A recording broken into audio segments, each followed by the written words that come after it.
Welcome to the Ola Hawatmeh Show on American One. Today, my special guest, all the way from Canada, Peter Merrick, we're going to hear about his views as a Canadian, what's happening in America today. Conservative Canadian views. Stay tuned.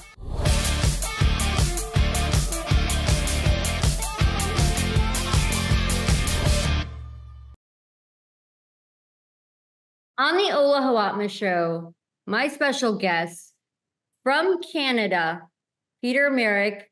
Peter, thank you for coming on.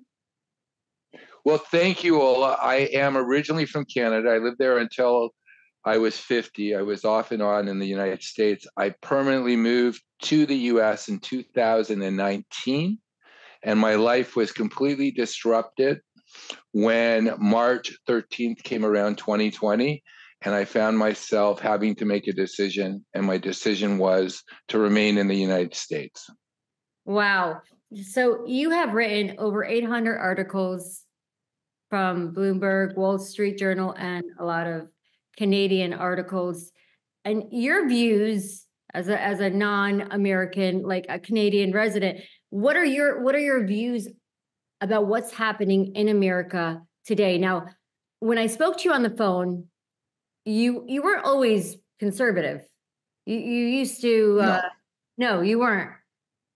I want to know your views and what made you change. Well, let me share with you that Canadians have a really good vantage point because it's like an ant living next to an elephant. So in Canada, we received all the channels: ABC, NBC, CBS, CNN, Fox, everything. So we knew everything. We also knew all the movies, you name it. Now, Americans didn't know much about Canada, and why should they? Because Canada was just so small.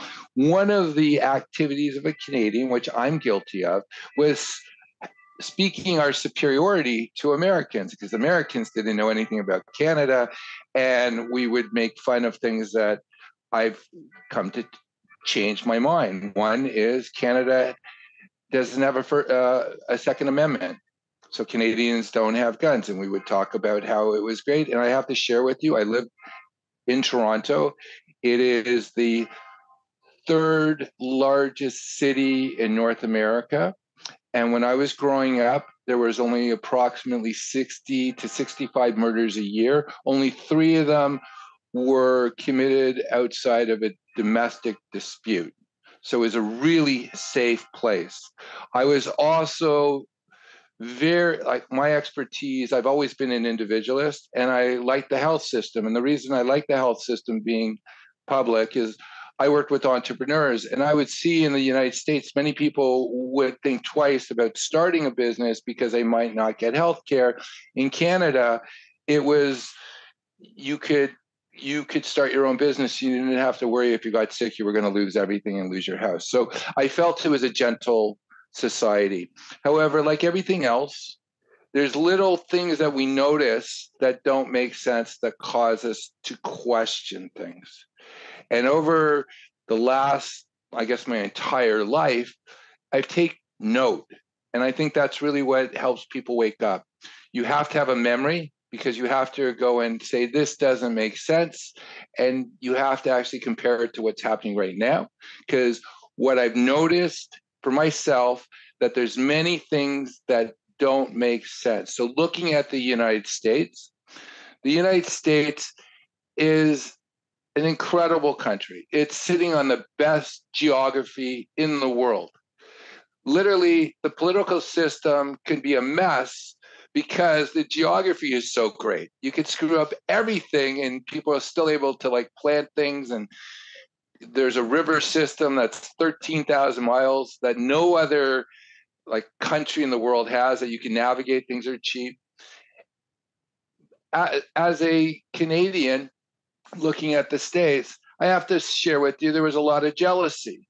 A lot of things about the United States as a child, I really wanted to experience. For one thing, when I was growing up, we only had 10-ounce Coke cans, and you guys had 12-ounce, right? When I was a kid, 12 ounces would satisfy me. 10, I was still thirsty. The jeans, the Gaps, all McDonald's, everything. Well, let me share with you one of my concerns right now. It's not just the United States, everything's become global. Anywhere I go, I find the same things. That uniqueness has been taken out of all of us. And it doesn't matter if you're American, Canadian, British, you go, you'll find the same things everywhere else. So to share with you about, I don't like the term conservative, liberal, Republican, Democrat. In Canada, we call it liberal, conservative. I've always been an individual. I've only worked with individuals. I've only worked my business. I've worked in the financial industry for 33 years, are with entrepreneurs. We look at the government as being a cold sore we want to keep under control. And as long as they stay away from us, we're happy and we understand that they're there. And you live in a little world, a little bubble, cognitive map of your world. And my world was pretty safe. What happened was the outside world started encroaching on my world, my individuality. And through that, I started asking questions. And if you like, I can share with you like my big wake up. Yeah, briefly describe your big wake up, because the problem, that's a huge issue that we have, and I agree with you, in America today. I mean, as individuals, you see liberals and you see the left protecting their children, and they feel that we are invading and changing their children, when in all reality, it's what America, the new America, what they're trying to create with the new America, and controlling their children and putting them in these boxes and not allowing them to be individuals. But go on. So what was your wake-up call? Just before I go into that, I just want to share with you my thought on that. I don't think liberals have children. I don't think they have children, so they have to go after conservative people's children. They're not their birth rate is non-existent, so they're coming after people who've embraced family and conservative values. And conservative values are like, I believe in the family, I believe in my independence, and I believe that I should be rewarded for the work I do. Everyone is different, absolutely. You know, so my wake up moment was really simple. I found myself stuck in the US, and I was very patriotic as a Canadian. I did not participate in the medical experiment because when I was very young, I met an individual who was a thalidomide baby. For those of your listeners and viewers who don't know what that is, back in the late 50s, early 60s, not so much in the US, but in Canada and Britain, they had a morning sickness pill that they gave women in the first 3 months. And it was during the time that the fetus, the baby, was developing limbs. So these babies were being born with like doll limbs. And that is the main reason I always remember why women won't smoke, won't eat a can of tuna, God forbid they get mercury. And I'm listening to them taking this medical experiment. And then I started doing digging and I started listening. We all know Tiffany Dover. I remember watching her. She was the nurse in Tennessee and how she got the shot and she passed out. And then I read about a doctor in Florida. He participated, he died, he had no platelets in his blood. Wow. And then I read in the early part, the first month of 21, I read that there was a seniors home in upstate New York. No one died during COVID. Within 1 month of everybody being jabbed, 28 people died. Oh, yeah. And I'm thinking, I'm registering, but that's not my full wake up where I started speaking. I have a good friend. Well, he's no longer with us. He was brilliant. He was a lawyer. He was going to be made a judge in Canada. He refused to take the jab. So Canada took away the ability to fly in Canada. Basically, you are now in Nazi Germany. And I will say that because what happened in Canada, for me, it was like a shock because I fully drank the Kool-Aid. Like, I remember Canada repatriated its constitution in 1982. I had a copy of it. And now in the constitution, in the Charter of Rights and Freedom, it said it is a right of Canadian to travel, and this was being taken away. So my friend on the 27th, I remember this, he took a first class trip to Acapulco, the last day that if you were not jabbed and you did not have your papers, and in Canada they had a QR code, that's when I realized socialized medicine is not such a great thing because it's centralized medicine. And they knew who got the jab and who did it. It was all on centralized servers. My friend went to Acapulco. He was OCD, funniest guy, nicest guy in the world, but you could set your clock by him. He couldn't handle that change. He was forced to make a change. He decided to come back to Canada. Service Ontario, which is like Ontario is the equivalent to a state. It's a province. They kept on calling him. He went back on December 14th, 2021. I got a call from a friend saying that he was found dead. He had taken his life because his whole life had been taken away by creatures. And then, I can just say that mindless creatures. So I'm really I'm upset. I'm angry. I'm like a Stepford wife. Like, basically, I believe Canada is the greatest country in the world. And at that point, I'm thinking, this country, look what it's done. Like, we used to brag how we were, the UN said we were the greatest country in the world. And like, we have all these things. You want to know something? It was the UN. I didn't even question that at that point, right? Like what were they signing up to? What were the treaties they were signing up, the agreements they were signing up to? I was listening to Vaccine Choice Canada, and this is when I came out. And I mean, came out as I'm going to speak. Is Naomi Wolf was speaking, and the host shared with her that Canada had no fight. There was no fight in Canada. There was no opposition. And this is just before the truckers. This is just before the trucker protest.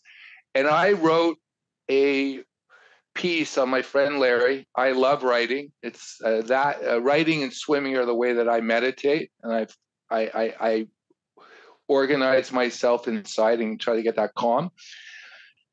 I shared it with Naomi Wolf, and it went ballistic. And then I started speaking out. And you and I met on LinkedIn. Yes. When I started speaking out, when the truckers happened, I cried. Like, as a Canadian, I just cried because, I'm thinking my country has life. And what people shared with me who went there, went up to Ottawa, it was a peace that they never felt before. It was a love. Not like this green revolution that's happening right now on the campuses. These people were lovely. I wrote an article about someone I spoke to. His mother couldn't go to her brother's funeral. She had cancer. She couldn't go to her brother's funeral in the States because she wasn't vaxxed and they had shut the border. He was up in Ottawa. He invited her to come.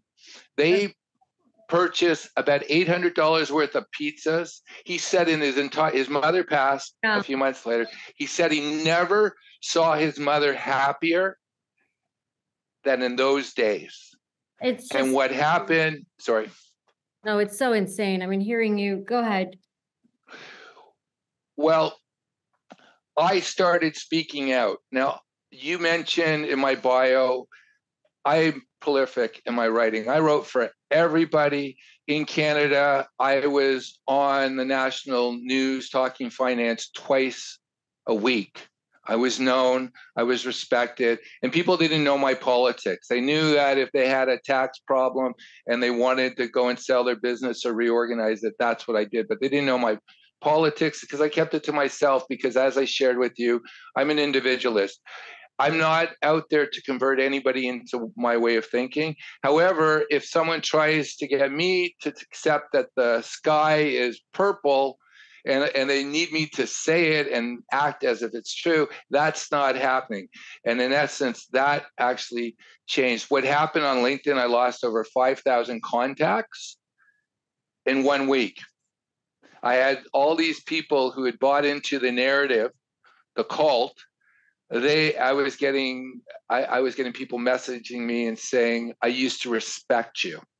Just because I was saying, hey, something doesn't fit here. Didn't you guys watch Sesame Street? Like, what one is not like the others? This doesn't make sense. No, absolutely. I hear what you're saying, and I love your wake up call. And I wish that others can hear this, and hopefully they will. But I will have to disagree with. I'm an individual. I've always, Yeah. you know, my way of thinking, my lifestyle, everything else. Even at a young age, my parents, first generation, I did research on the Middle East and everything. Okay, well, what if my parents were born of another religion? Came to find out, no, these are my beliefs and this is what I stand for. However, if we do believe and have faith in God, you are put there for a reason, not just for yourself. You say, I'm an individual. If they want to hear me, that's fine. If they don't, whatever. There's a purpose. There's a purpose why you've been given this platform. There's a purpose why your reach is so wide and so massive, and obviously that is to reach out to others, to change them. Why? Because eventually it will affect you and your loved ones. And here in America, it's like there's amnesia, and it's crazy why they don't put statistics out there. And people, they just don't feel like doing their research. But having leaders that have woken up, have been to both sides, and as a perspective, looking outside in and seeing what's happening, it's great to expand your message and put it out there with confidence so people can hear and listen and wake up, because that's what needs to happen. Well, after the trucker protest ended, I'm in San Diego. That's where I ended up. And I have to share with you that California is conservative next to Canada. And I can really share that with you because I went back to Canada after 3.5 years. And we'll talk about that, because what's happening in Canada, I want your listeners and viewers to understand it's going to happen in America if we don't stop it. It is too close. It's going to permeate. It's going to happen. Gavin Newsom is a World Economic Forum young global leader. So is Justin Trudeau. So many people we don't know. And they also have something called young influencers, that they work in government and they're put there. So I didn't know what to do. I was really like when they brutalized them, they stole bank accounts. The government stole bank accounts. There was such a run on money. And I have to share with you, my expertise is taking money out of Canada. That's my expertise. My expertise with individuals, because that's my skill set, is to de-risk their investments. So yes, there might be a tsunami coming, but my work is to get them as high up on the shore, and maybe they'll get a little wet, or maybe they'll be pulled out with the current, but they'll be the last people to be pulled out. So Clay Clark was coming to San Diego. So I decided I was going to go. And a really good friend of mine, who was my speaking agent for years, he left Canada and he went down to the Dominican Republic. And he wanted to repivot his speaking group, like his agency, his bureau. So they were having that, and he gave me a sense of purpose, because I went to that event and I recruited many of the big names in the US because I had a purpose. Like people need a purpose. And it was wonderful connecting with those people. They were the most lovely people I'd ever met in my life. I became, now I'm having a senior moment with the Lee Dundas. Do you know who she is? No. Lee Dundas stopped children from getting the vax at school in California. She is a fighter. I met her. She shared with me something which really stuck in my mind, and this is why we all wished we had x-ray vision to be able to see what was in people's heads. The good thing that happened with COVID, there is a good thing. We got to see. We really got to see who these people were.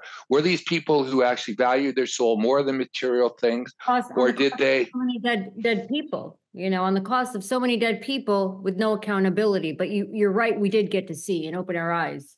We got to see. So Lee Dundas, before she came back and became this huge firestorm, you would not want to be on the other side of this woman's when she has a purpose. She's strong. If your viewers, I would say, just Google her and see her presentation. She's fire. I became friends with Lee, and she said something to me. She, before COVID, the fake, she was into child trafficking. She was an international lawyer dealing with human trafficking.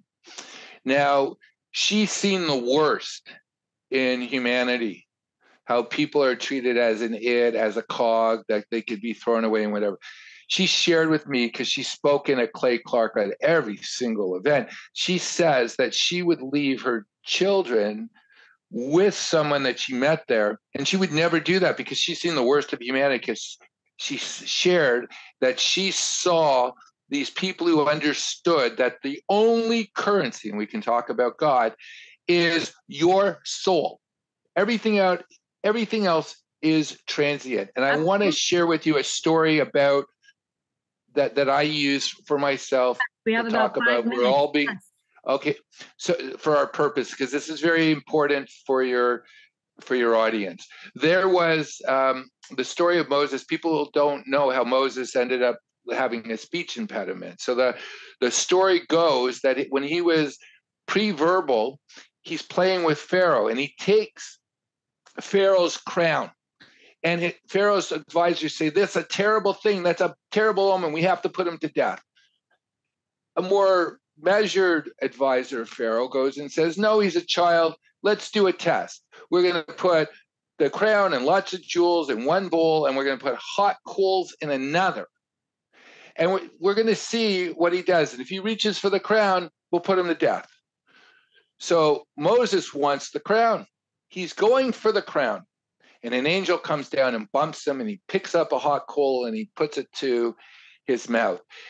Getting back to what you were sharing with me, that we each have a purpose.